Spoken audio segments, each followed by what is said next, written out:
these railroad cars that you see parked around here are just being stored until they're needed. The Blue Ridge Southern charges customers so much a day to store cars because they can't store them up in the Asheville yard because of all the damage from Hurricane Helene. So that's what these cars out here are all about. Barbara, yeah. Oh my. So, Rob, you were saying that, okay, these are active tracks. Yes. So they're storing these cars here right now, and then sometimes you see a train come through. Yeah, like about an hour ago, we had 2 locomotives from the Blue Ridge Southern. They brought 4 cars down. They swapped some cars that you've seen in previous pictures. They've also locked down the 2 cars that are on the end of this section of track. When the club members are here and Blue Ridge Southern comes by, everything inside the building stops and the building actually tilts because everybody's going outside to see the trains. Are you for real on that? No. Okay. I'm usually so gullible. People like get me all the time, and so I'll be like, really? You know? So I'm glad I was like, I mean, it is an old building. Like, you know, it could have happened. We have to go in the building and out. We have to go in. Okay. Hi, guys. We're on our way to see you. So I knew I'd be meeting Larry here. I was told, look for Larry. But it turns out that a whole bunch of folks from the club showed up. So this will be fun, meet all kinds of people. Okay. Yay. Let's just see. Keep your rear in the clear.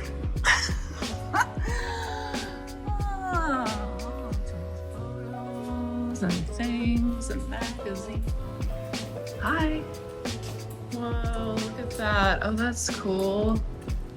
Oh my gosh. Okay, there's so much to see in here. Woo.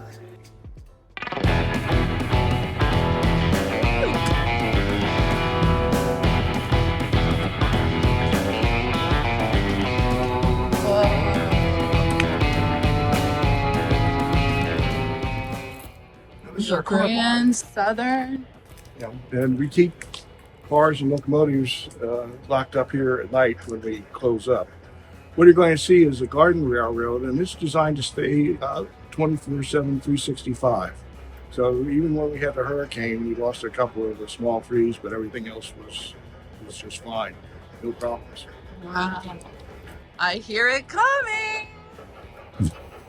Okay.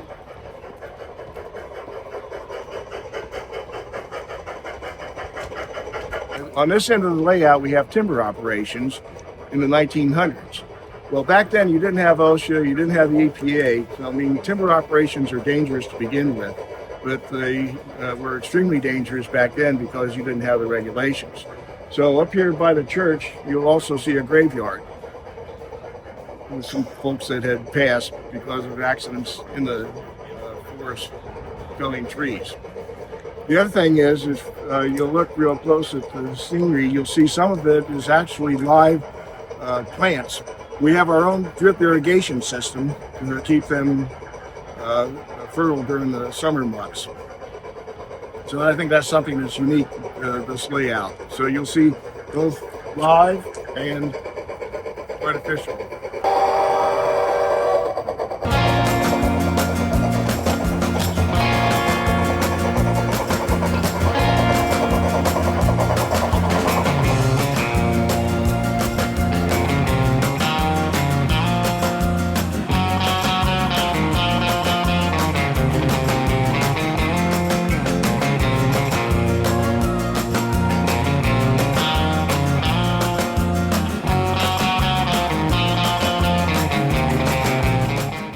Backside here you can see we have hidden storage. A lot of the cars and locomotives we keep out here because we just don't have room inside the building to store those. But we can actually build trains back here as well as over in the car barn.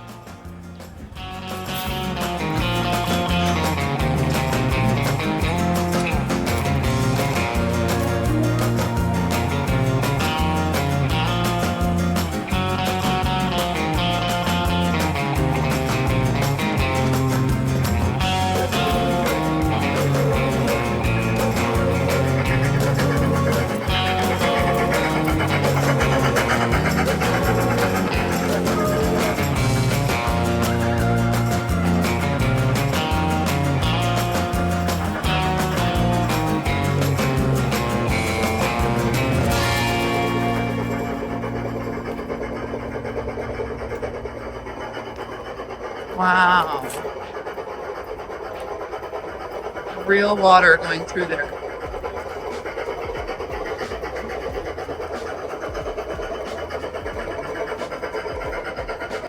This is awesome that you have water going through here. There's an aquarium pump down here at the bottom pumping the water.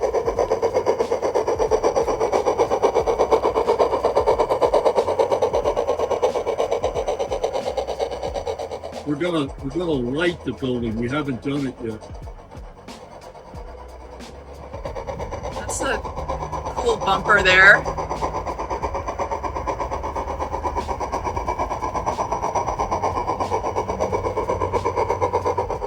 that's real service agents. Our crew members built that lumber mill from the actual blueprints of the lumber mill that was in the Pisgah Forest. Wow. We try and get it as accurate as we can with the thing. Another thing that's unique about the club, I think, is that we have a 2-track main line that you've seen. Plus, we have the ability, the locomotives you see here are actually run on batteries, but the track is powered, so if someone comes in and the train is not powered by batteries, we can still run it. And there's a couple of club members in what's called the Piedmont Garden Railroad Society, and some of those members are here today. They have actually built live steam locomotives in G scale, and we can run those on here too.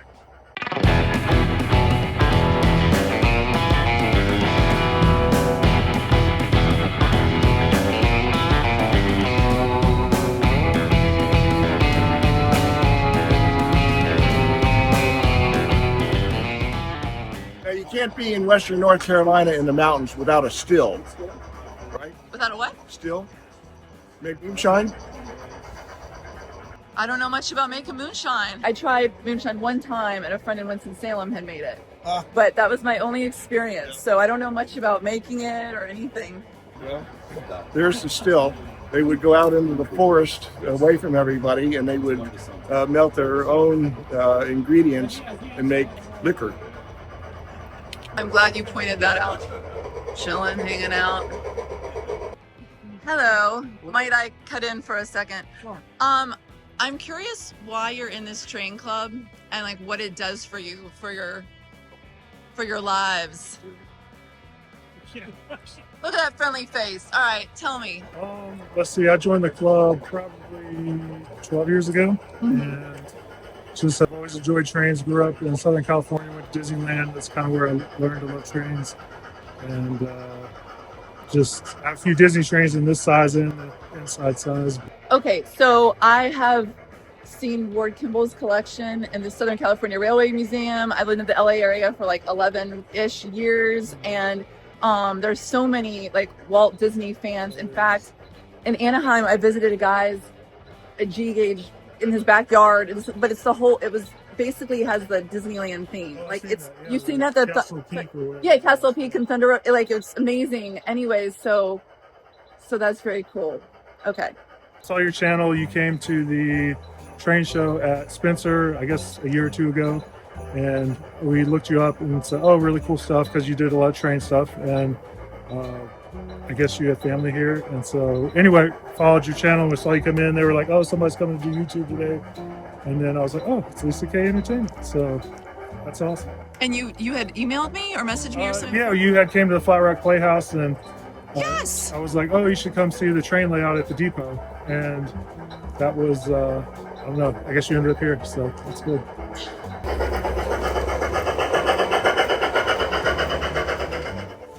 You make Train Talk with Lisa possible by clicking on the membership tab to become a member, or by clicking on that cute little heart-shaped thank you button. And when you like and you share this episode with others. And your thoughtful comments, personal stories, and the history you share here is such an important part of this series. Thank you for being a part of the Train Talk with Lisa community, and I will see you very soon.